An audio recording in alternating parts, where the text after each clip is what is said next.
Hello, hosts and travelers. Welcome to the podcast Hosting Your Home. Each day around the world, millions of guests stay in other people's homes using the Airbnb platform. Debbie Herdert looks for stories that come from these connections to share them with you. Now listen in as we hear stories that teach us the human side of hosting your home.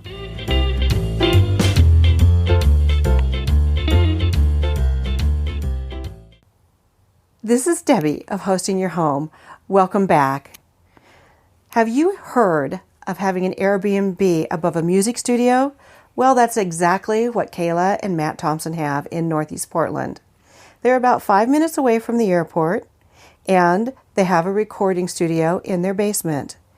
Just the next floor above, they have 2 rooms that they rent out on Airbnb, very successfully, I might add.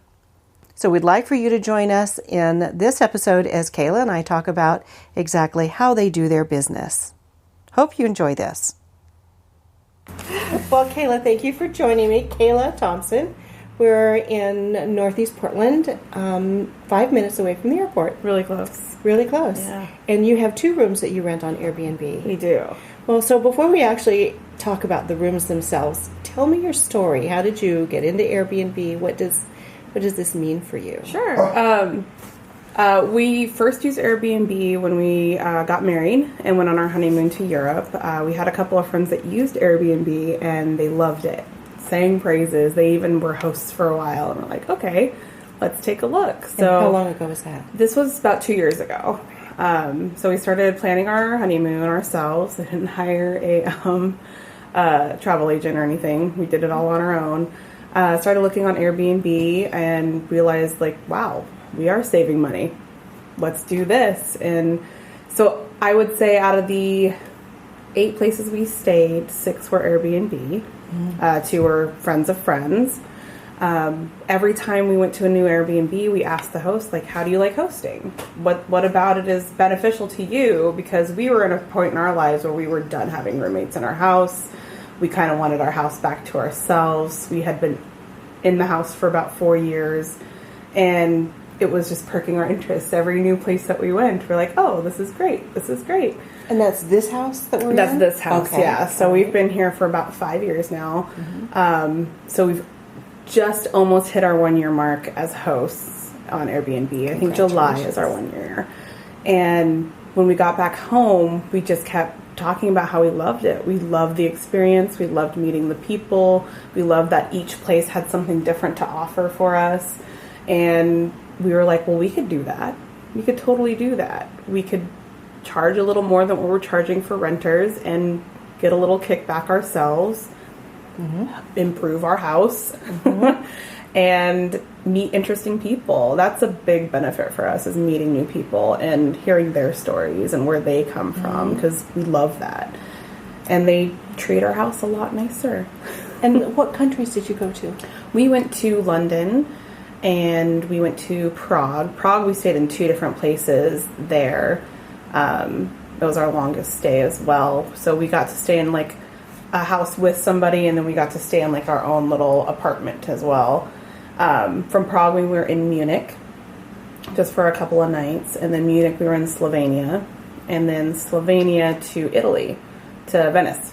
Wonderful. And we were in Venice for a couple of nights, so it was really cool. And we got to kind of experience everything, like having our own place, sharing with the host, and then sharing with other guests, kind of like what we do in our house as well.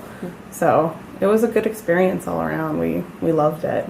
It's a great introduction, having all of those various styles of hosting. Oh, yes. And we pretty much, every time we go somewhere, we look Airbnb first and find Airbnb to stay in. So you are then your newlyweds 2 years? Almost 2 years. Almost 2 years? Yeah. Been together for 14. Oh, congratulations. May I ask how old you are? What's your 31. age? Okay. Yeah, so we've been together since we were 18. Young people, this is nice for me because I like to interview people of different ages that are doing this. So it's nice to see the younger set doing this. Yeah. Now, do you find that most of your guests are around your age?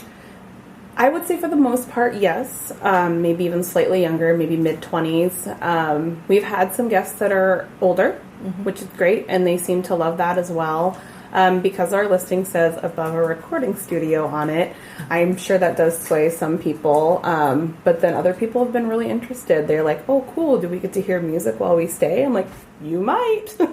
There might be music playing. You never know. We've only had one instance where that was a little unfortunate, but that was because the guest didn't read the full listing, which we have it in there, like every little bit you can look at, we have it in there, like, hey, this is a recording studio. These are the operating hours. You may or may not hear music. But for the most part, I would say mid-20s, a lot of mid-20s, a lot of people from Seattle, because we're so close. But we've had people from all parts of the world as well, which is really interesting to us and really cool. And it's fun to see why they choose Portland out of all the places to go to in the U.S. Yes. But we're definitely a destination now. We are, yes, absolutely. And you're so close to the airport that you probably get a lot of that traffic that is, coming and going. We do. We one of the rooms we have it set as you have to stay 2 nights or more. The other one night's fine. We found it a little difficult having both rooms like that and having to change the sheets because we do all that ourselves, the cleaning and the sheets and everything. Okay. We do. I did just recently hire a cleaner. She's been helping out and she's amazing, which will probably keep her on as well because working full time and doing Airbnb is a struggle. Yes. But do I know this cleaner? I don't think so. She's part of our neighborhood. Okay. She's just started out, and she lives like 5 blocks away. Oh, awesome! And she does an amazing job. So I was just like, let's try that. I'll do it. But interesting. So with 2 bedrooms that you rent separately, and then they share a bath. Yes. Your guests share a bath. No problems there with their sharing a bath because they know it when they get here, right? Yep. And then when your cleaning lady comes, she probably pops in all at different times because with a one-night rental, she's, it could be every day, really. We try to set a time frame, too, so it's easier for her and us. So I have checkout time at 12 p.m. And then check-in time at 2. So between the hours of 12 p.m. and 2, she'll come here and she'll clean. So there could be guests in the other room while she comes and cleans, and it's never been a problem. And she's nice enough to everybody as well. And she also has a 2-year-old, so her 2-year-old comes and hangs out. And he's in love with the dog. He's like, Mom, can we go see the dog? So, and does she do your laundry too? She does not.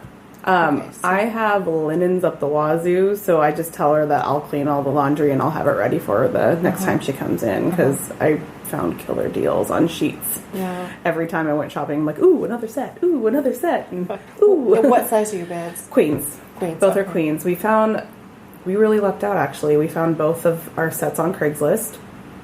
Pretty much brand new. It was a guest room in somebody's house in Tigard that had a ginormous house, and they never used their guest room, so the bed was hardly used. We probably got more use out of the bed now than it ever did in that person's house.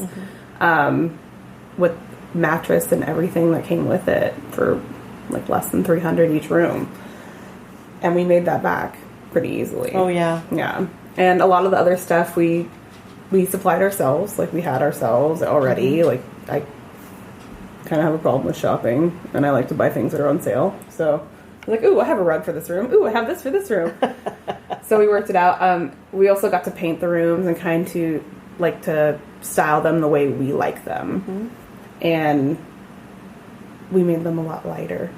Oh, nice. And a lot brighter and a lot cleaner and a lot easier to clean compared to what the roommates that we had living here. And what kind of house rules do you have? We have no loud noises after 10 p.m.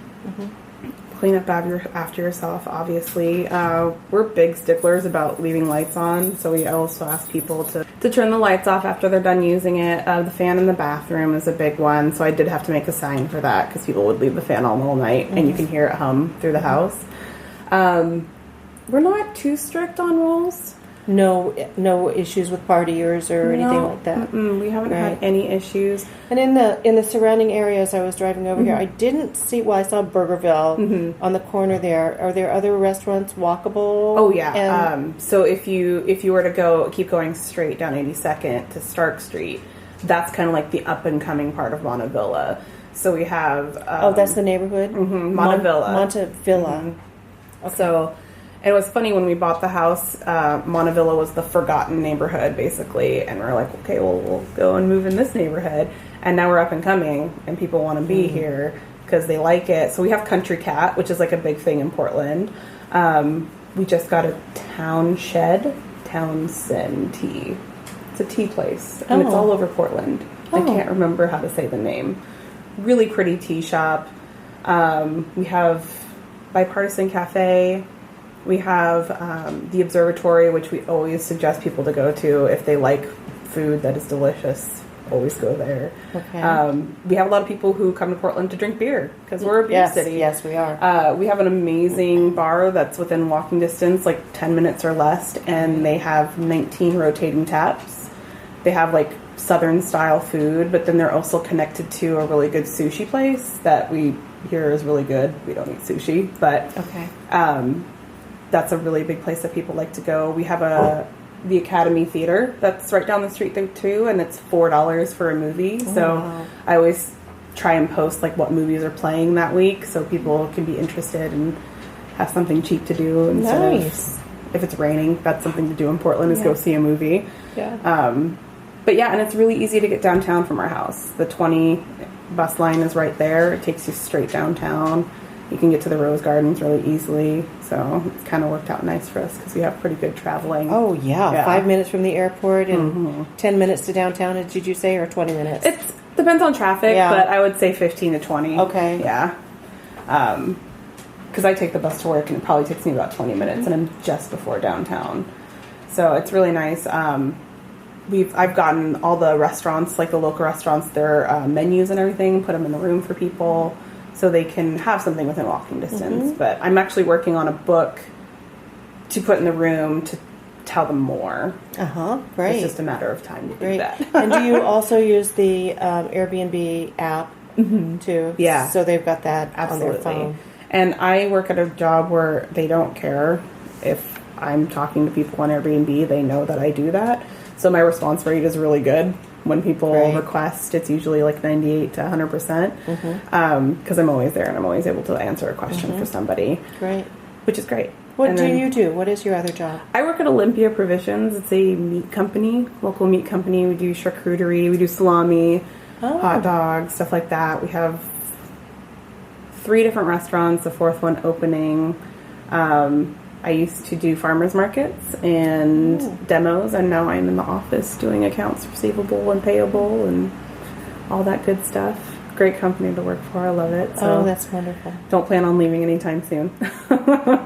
Matt works from home. We have the recording studio, so that works out nice. When he is home, he's able to clean the house and take care of the rooms. So he's very active with the rentals. Oh yeah, definitely. And you must be active with the guests because they're right in your house. Oh yeah. We've had guests watch movies with us, and we've had guests eat with us. I've made dinner for me and Matt and had extra. I'm like, hey, do you guys want some? And they'll sit down and eat with us. And so, yeah, we really interact. There's been some guests where they just stay in the room the whole time, and that's totally fine. I totally understand that. I've done that before. Tell me a story. Tell me a story of one of your best guests' experiences. I would say we had a couple, and their name was Jenny and her husband.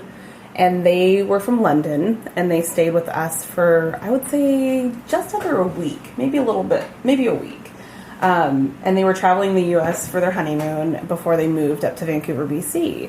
And really good communication with them on the website through the app and everything like that. And just kind of read their profile. I'm like, wow, they kind of just sound like me and my husband. That's kind of cool.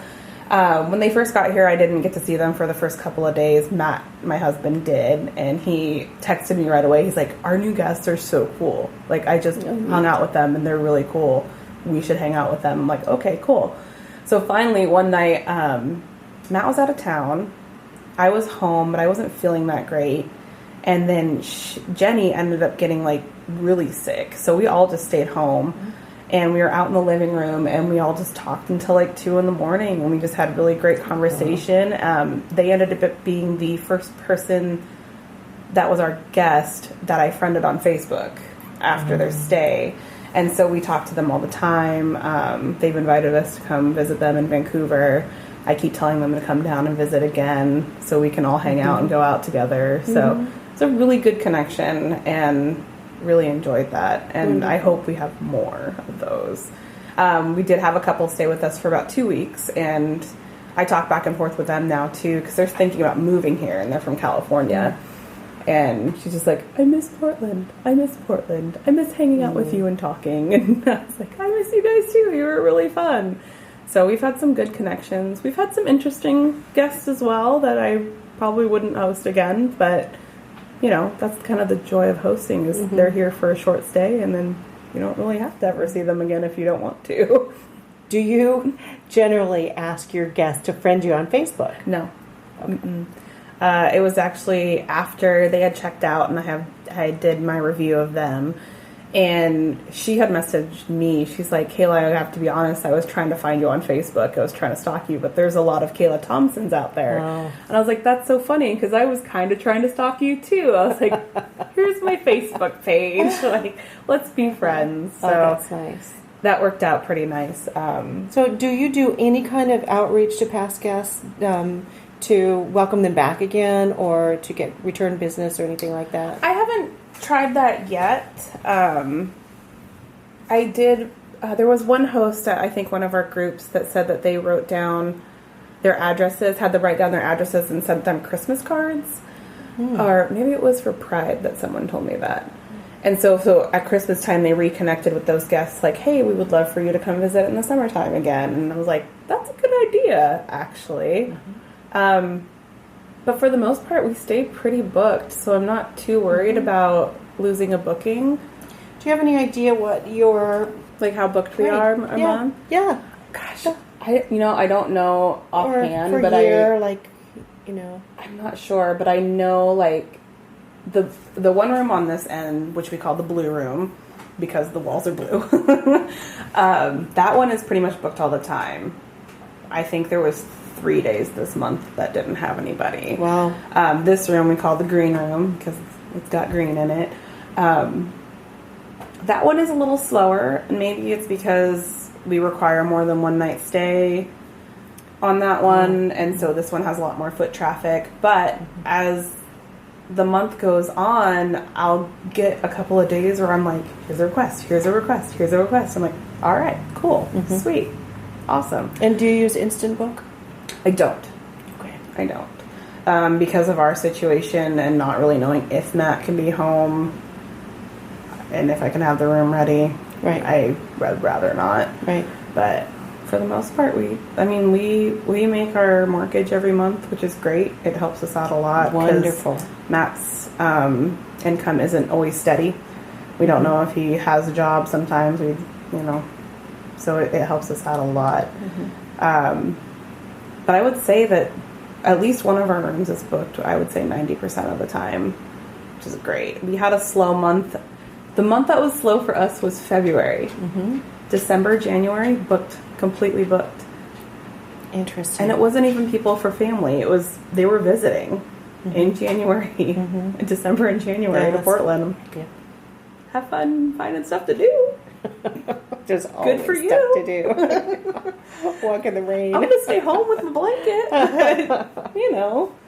But yeah, it's worked out really great for us. So we don't plan on stopping anytime soon. One challenge for us, though, eventually will be the question of when we want to start a family. Do we keep doing Airbnb?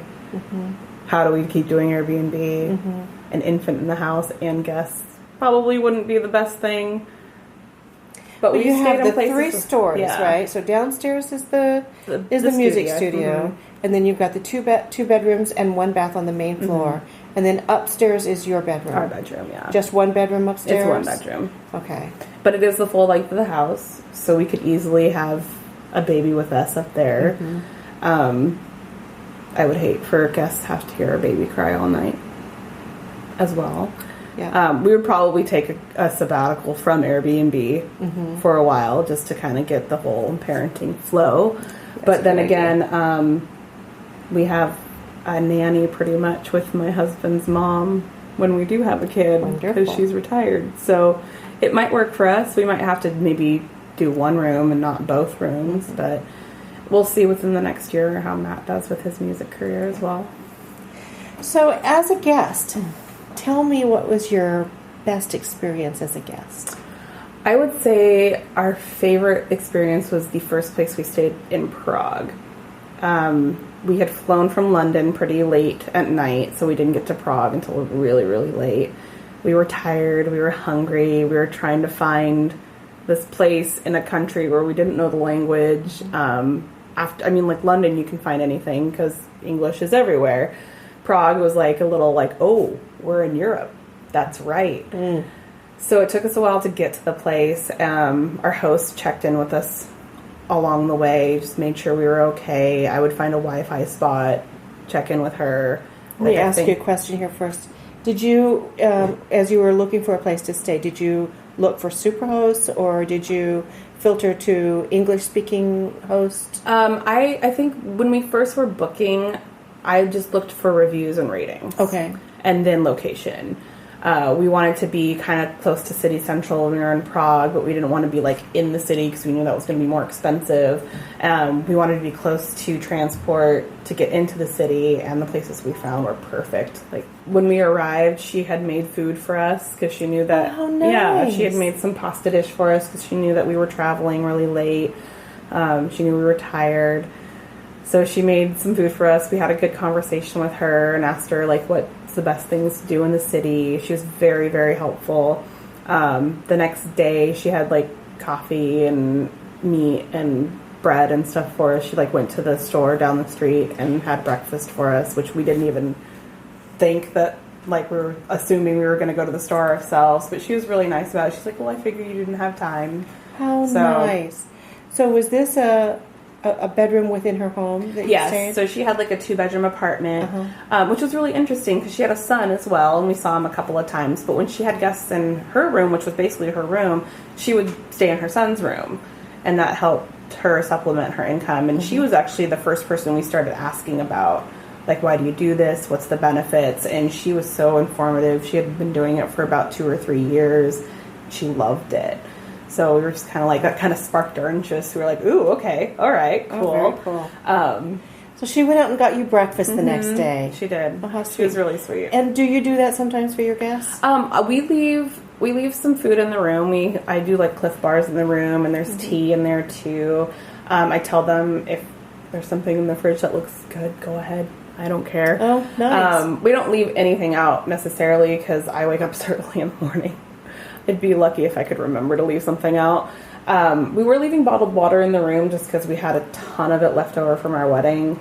I had a guest who stayed with us one night, and then while they were here, they decided they wanted to stay another night, and they asked if the room was free. I was like, totally free. Go ahead and book it.